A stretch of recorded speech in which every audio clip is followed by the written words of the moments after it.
예, 안녕하십니까. 자, 계속해서 성도수 교수님 교과서 338페이지 보정채무의 성립을 보시는데, 목차 화면 간단하게 보시면은 보정채무의 성립, 채권자와 보증인 사이에 일단 보정계약이 맺어져야 되고, 앞에서도 말했지만 불료식 낙성계약이다 이렇게 읽어놨는데 특별법 때문에 그럽니다. 보증채무의 성립에 관한 요건, 주채무자에 관한 거, 주채무가 있을 것, 주채무는 일반적으로 대체적 급부를 내용으로 한다. 근데 부대체적 급부를 한 경우에도 그것이 이행되지 않을 때 채무 불이행으로 되면 손해배상 채무를 보정하는 것으로 할 수 있다라고 했습니다. 주채무는 장래의 채무, 조건부 채무라도 무방하고 보증인에 관한 요건, 원칙적으로 제한이 없지만은 보증계약 자체가 계약으로서 법률행위이기 때문에 행위 능력까지 있어야 됩니다. 보증인을 세울 의무가 있는 경우에는 그 변제 자력이 있어야 된다는 거, 보증인이 변제 자력까지 있어야 된다는 거. 그런데 채권자가 보증인을 딱 지명했다면은 그자의 행위 능력, 변제 자력은 불문하겠죠. 그다음에 세울 의무가 있을 때 보증인이 변제 자력이 없게 된 때는 채권자는 보증인 변경을 요구할 수 있다라는 거. 그다음에 당연히 채무자는 다른 상당한 담보를 제공함으로써 보증인 세울 의무를 면할 수가 있고 보증 채무의 내용 주채무와 동일해야 되고 범위 주채무보다 무거울 수 없다. 뭐 그런 것들 맞습니다.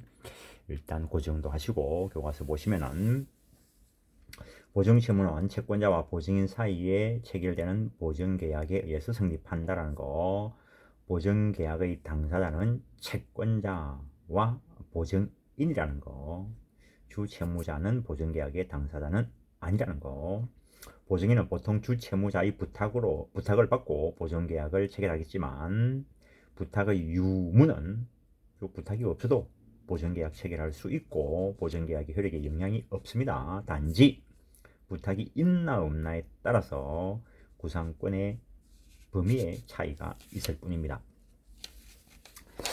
보증의사에 관한 판례 있는데 넘어가고 시간 나시면 한번 읽어보십시오.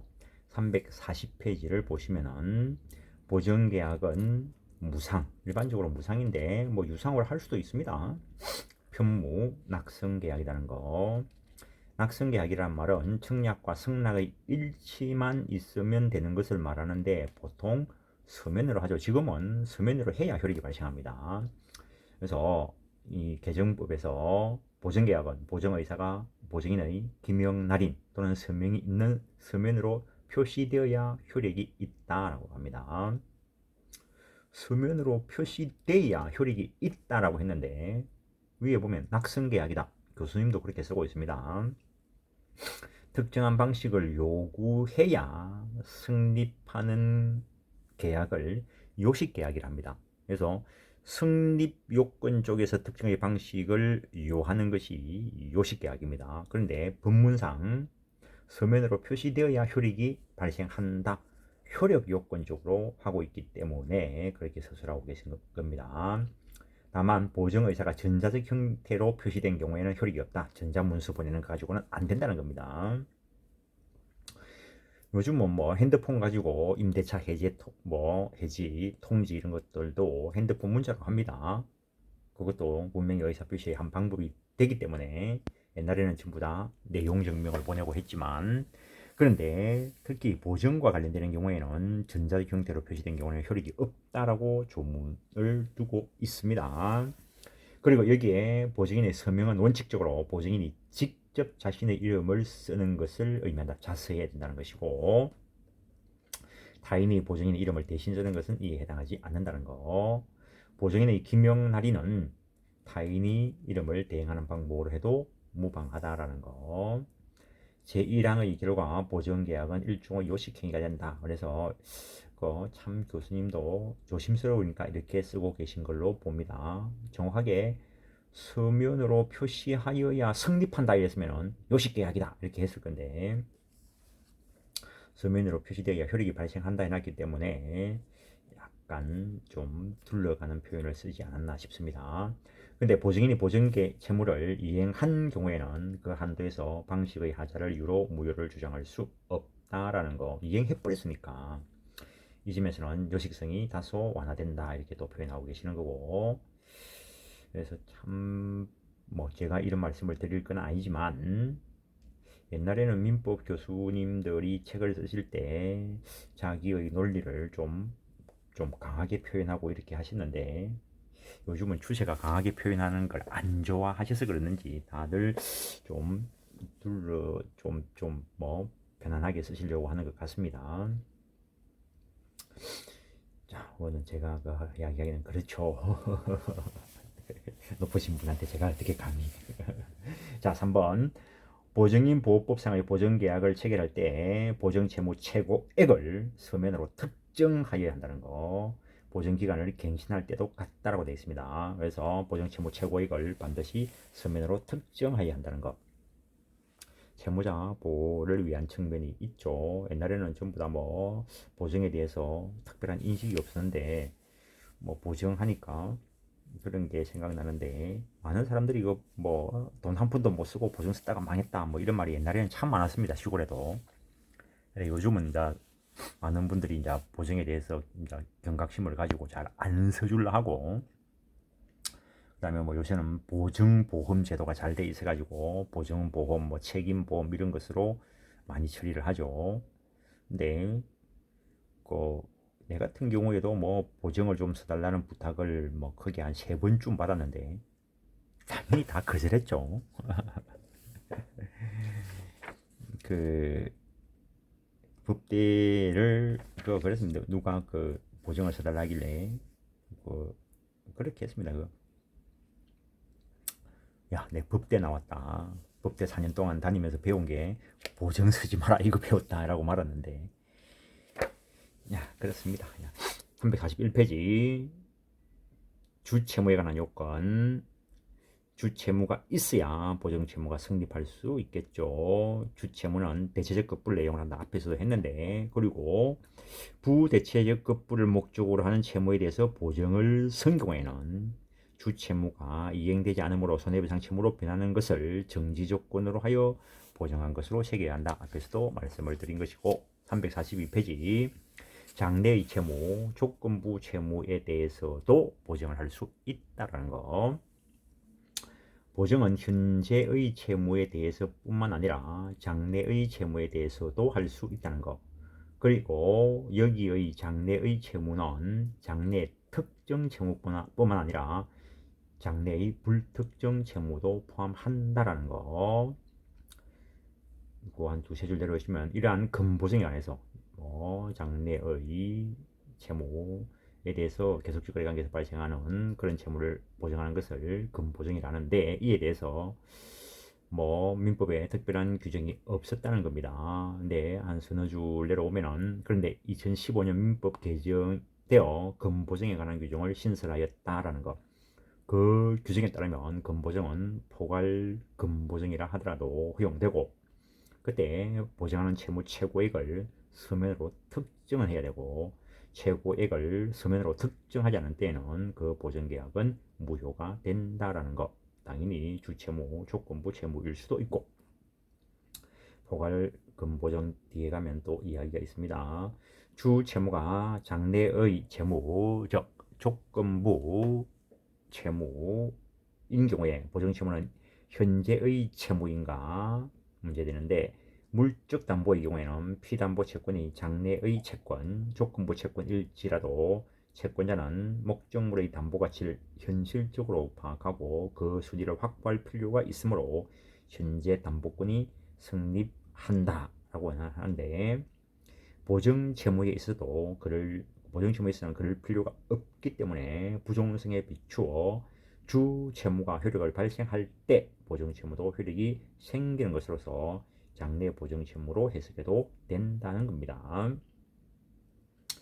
취소 원인이 있는 채무를 보증한 경우 본래 보증 채무는 부정성이 있기 때문에 주 채무가 취소되면은 보증 채무도 효력이 상실된다라는 거. 그래서 2015년 민법이 개정되기 전에는 취소 원인 있는 채무를 보증한 자가 보증계약 당시에 그 원인이 있음을 안 경우에, 취소 원인이 있음을 안 경우에 주채무의 불이행 또는 취소가 있는 때에 주채무와 동일한 목적의 독립형으로 부담한 것으로 본다는 규정이 있었는데, 지금은 그 규정을 삭제했다는 거.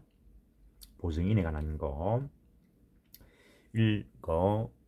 일반적인 경우 보증인이 될 수 있는 자격에 대해서는 원칙적으로 제한이 없다라는 거. 그러나 법 원리상 보증 채무는 보증계약에 성립하고 보증인이 보증계약의 한 당사자이므로, 즉 계약의 당사자이므로 계약이 성립하고 유효하기 위해서는 당연히 그자가 권리능력, 의사능력, 행위능력을 가지고 있어야 한다는 것.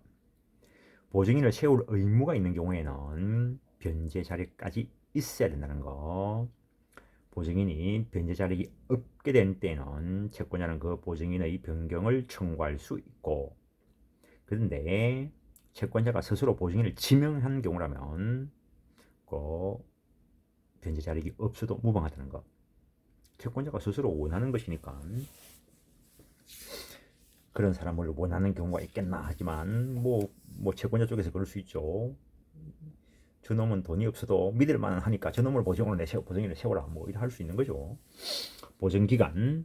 민법은 보증기간에 관하여 명문의 규정을 두고 있지 않다. 그런데 보증인 보호법은 특별 규정을 두고 있다는 거. 이에 의하면 그 법상 보증의 경우 보증기간은 원칙적으로 당사자 약정에 의해서 정해지지만 약정이 없는 때에는 3년으로 된다는 거.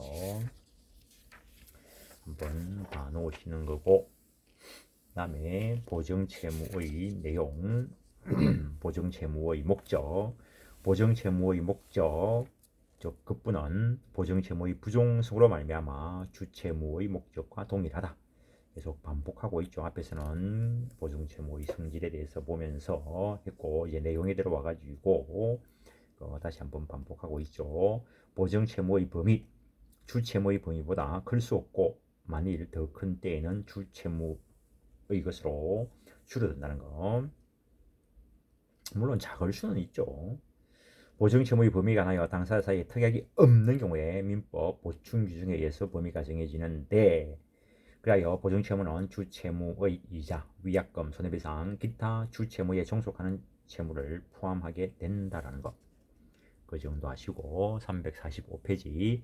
보증채무는 주채무에 관한 계약의 해지에 의한 원상회복 의무 및 손해배상 의무도 담보하는가에 대해서 판례에 긍정하고 있다라는 거. 동일성이 유지될 것이기 때문에 보증채무의 모습 됐고, 보증채무에 대한 손해배상 예정. 보증인은 보증채무에 관하여 위약금, 기타 손해배상액을 예정할 수 있다.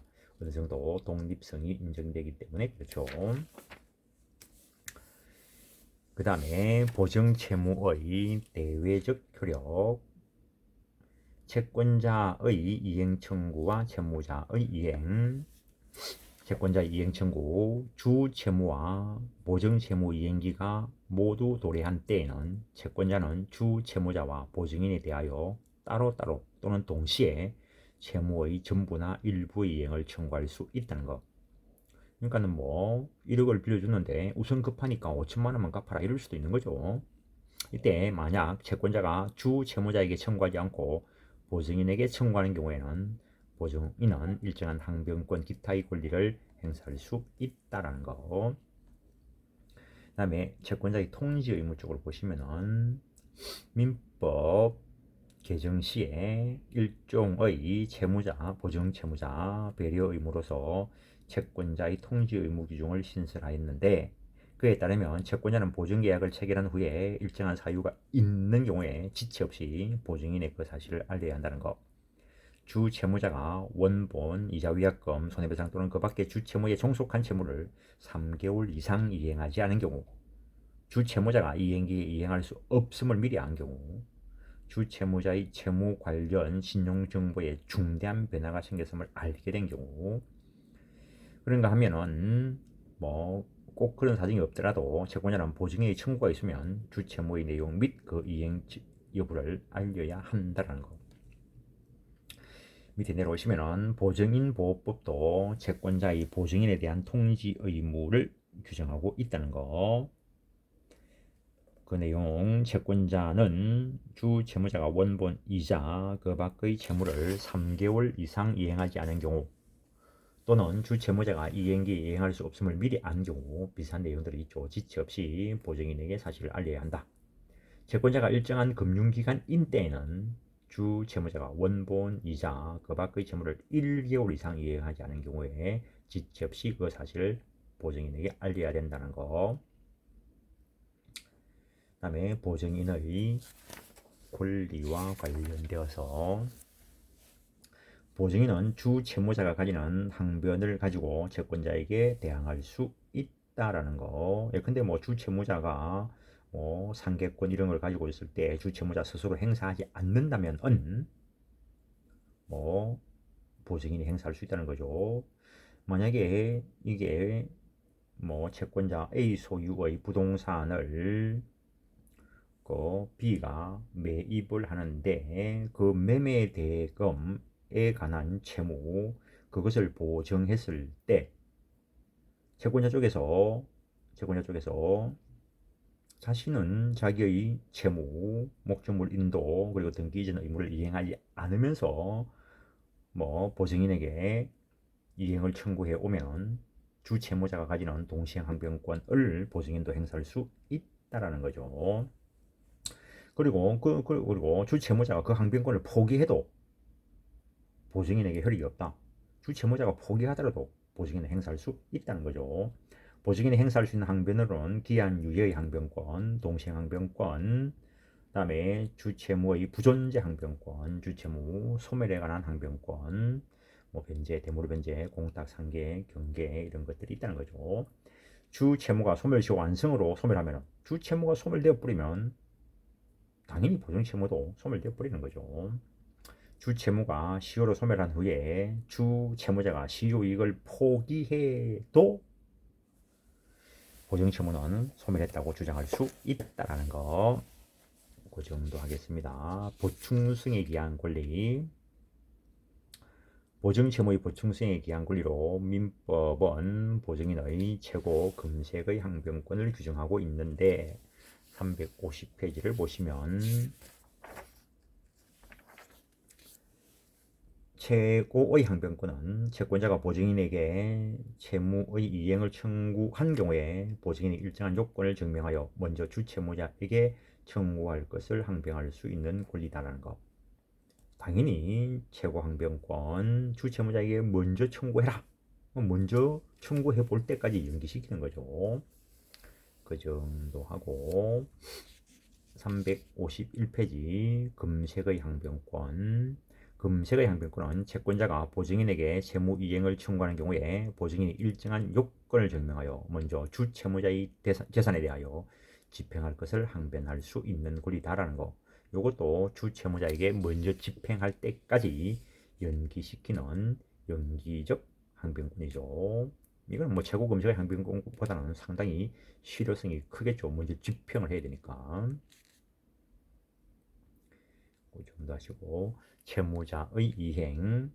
보증인이 보증채무의 전부를 이행하면 보증채무뿐만 아니라 주채무도 소멸한다. 당연하죠. 어쨌든 이제 주채무가 소멸되어 버렸으니까 즉 보증인이 주채무자의 채무를 대신 변제해 준 거죠. 그렇다면 주채무자에 대해서 구상권 행사하면 되겠죠. 갚았으니까 구상권 행사할 수 있고, 그 다음에 채권자의 채권도 변제에 의해서 보증인에게 넘어와 버리죠. 변제자 대위권 두 개의 권리를 동시에 가지게 됩니다. 이거는 변제 쪽에 가서 더 공부를 하게 될 겁니다. 그 다음에 그 352페이지 주채무자 또는 보증인에게 생긴 사유의 효력을 해놨는데 요거는 다음 시간에 하겠습니다. 이번 시간은 여기까지 하겠습니다. 예, 수고하셨습니다.